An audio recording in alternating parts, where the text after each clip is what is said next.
everyone. So today we're going to have a look at sugar and the impact of sugar in our body. And of course, having looked at the impact of sugar, we're also going to have a look at what sugar does in terms of our decisions with our children. Please read the disclaimer and note that everything discussed is for informational purposes only and not meant to take the place of your doctor or your primary care practitioner. Please, if you have any underlying medical condition and you want to make any changes, please discuss these changes with your doctor. So I think this slide represents pretty much what I feel about sugar, and that is sugar leads towards our early demise. Now, if you look at the sugar stats, at present, the average teenager consumes approximately 2 canned fizzy drinks a day, without thinking at all about the effect in the body. Now, if you compare this with our ancestors consumed around 20 spoons of sugar per year.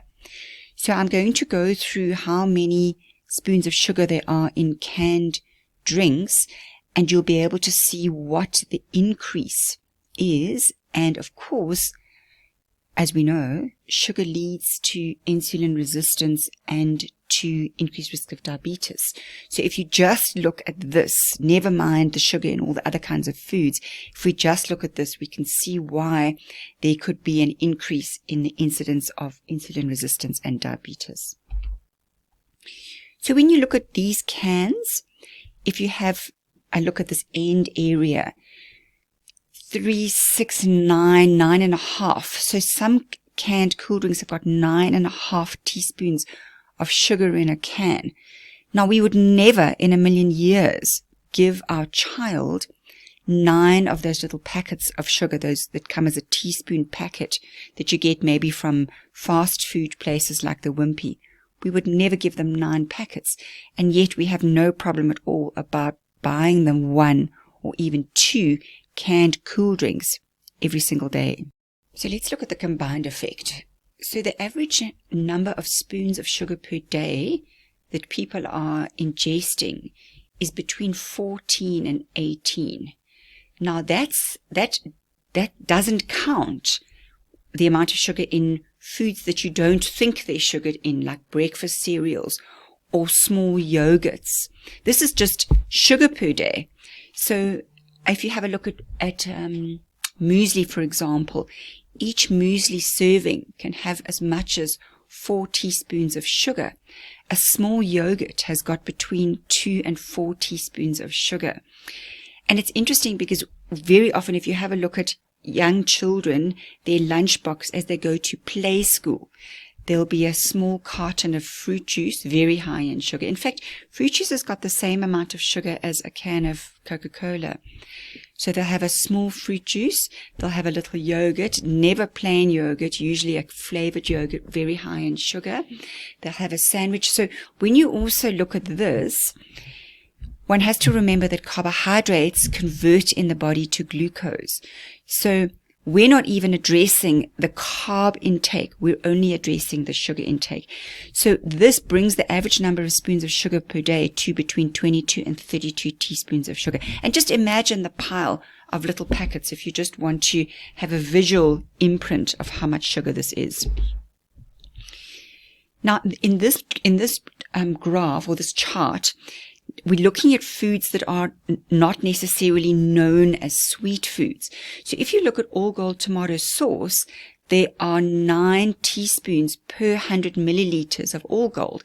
Now, you're not necessarily going to be having 100 mils of All Gold, but if you add All Gold to your hot dog, you add some mustard to your hot dog, you might even add sweet chili sauce. I mean, look at the amount of sugar there is in sweet chili sauce.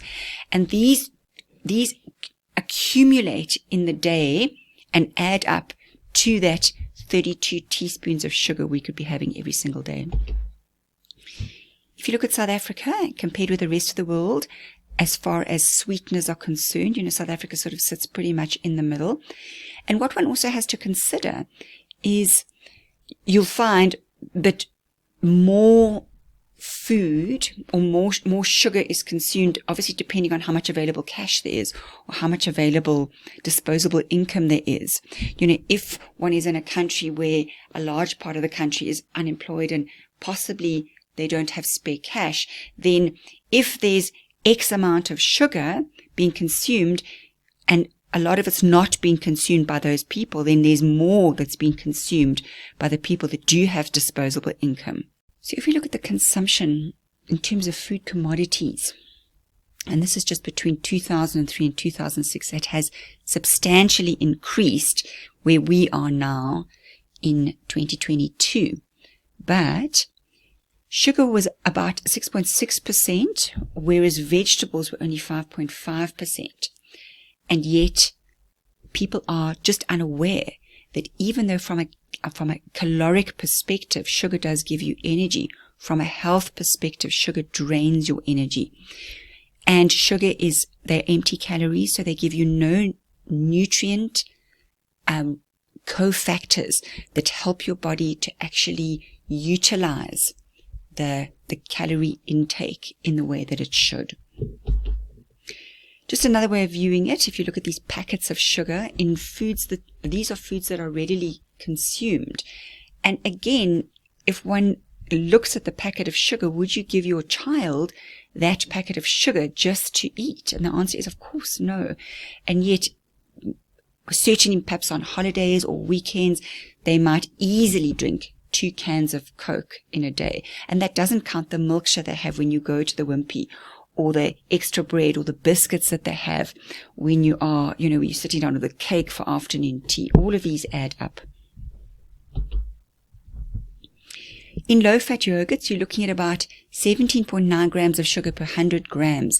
So that is more than 3 teaspoons. That's closer to 4 teaspoons of sugar per 100 gram of yogurt.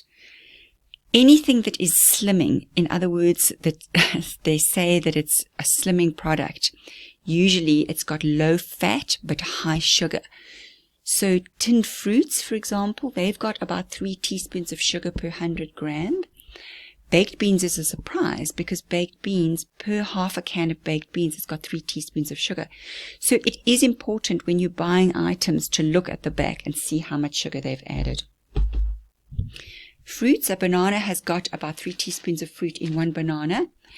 Apples, slightly less, in 2.5 teaspoons. Grapes are very high.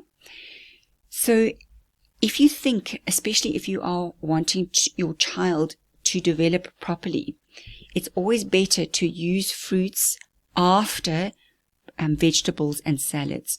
So with your child, don't substitute fruit and think, okay, I'm doing the right thing for my child, because even though fruits are very full of phytonutrients, they're so loaded with sugar that benefit from the phytonutrient is offset by the deleterious effects of the sugar. So eat first, eat good quality protein, some fats, vegetables and salads, and then have your fruits as a dessert. So what are the dangers of sugar? So sugar affects your systemic acidity. It makes your system more acid. And remember, issues like cancer, they grow in an acid environment. So it's always better to keep your body more alkali. We all know that sugar contributes to prediabetes and to diabetes. It increases your blood pressure because when your body has a lot of carbohydrate or a lot of sugar, it floods insulin, and insulin tells the kidneys to hold on to salt. And with an increase in salt, of course, your blood pressure is going to rise. Insulin resistance, we've already discussed. That's another problem that is created by increased sugar and carbohydrates. Free radicals, the burning of sugar in the mitochondria produces a lot of free radicals, and an excess of free radicals increases our risks of cancer and other diseases. Tooth decay, because it makes our saliva very acidic, and sugar is extremely addictive. In actual fact, what they did was they took a whole lot of rats and they pre-addicted them to cocaine and to sugar. And then they gave the rats the choice. They could either go and have the cocaine or they could have the sugar. And they chose the sugar every time. So sugar is extremely addictive. It also coats the inside of the cells. So we measure that when we measure HbA1c. And if you go to your doctor and you want a medical, please request a measurement of HbA1c. You want that measurement to be below 5. If there's a lot of sugar coating the a lot of sugar coating the red blood cell, your HbA1c is going to register higher. And if your HbA1c is over 6, you are bordering on full-blown diabetic. Sugar also suppresses the immune system. So 1 teaspoon of sugar suppresses the immune system for up to 6 hours. And especially nowadays where we want our immune system to be particularly active, we want to make sure that we're not adding problems that will suppress the immune system.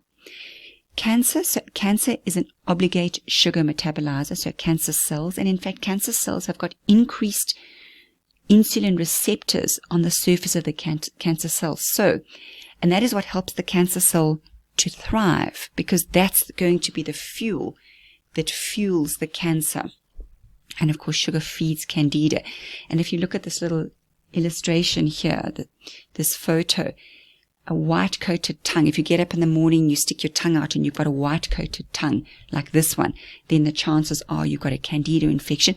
And remember as well, when you've got low-grade infections, if you have a low-grade candida, your immune system is always focused on trying to deal with the candida. And what normally happens is that we have a surveillance with our immune system that helps keep little pockets of cancer cells under control. Because even as we sit now, we all have little pockets of undifferentiated cells that are cancer cells that we want our immune system to attack, to make sure that they never grow. If our immune system is always focused on another low-grade infection, it's busy with that and not busy with our surveillance, with our cancer. Okay, so thanks for your attention. Just as a summary, this Say No to Sugar. Sugar has such a far-reaching negative effect on health that the first thing is to make sure that your children don't even start developing that taste for sugar, because as you feed your children sugary items and cool drinks when they're young, their cells develop that sensitivity to sugar and that craving to sugar. For yourselves too, if you can start easing away from sugar, please also just make sure that you read the ingredients on every single thing that you buy and you monitor how much sugar. So it means then, for example, let's say you really do want that dessert or that sugar chocolate after your nighttime meal. If you've said no to sugar throughout the day, then the amount of sugar you're going to be having is going to be small, even if you allow yourself that chocolate. So it's really about choices and not being unaware of where sugar hides. If you have any questions, please just address your functional medicine practitioner.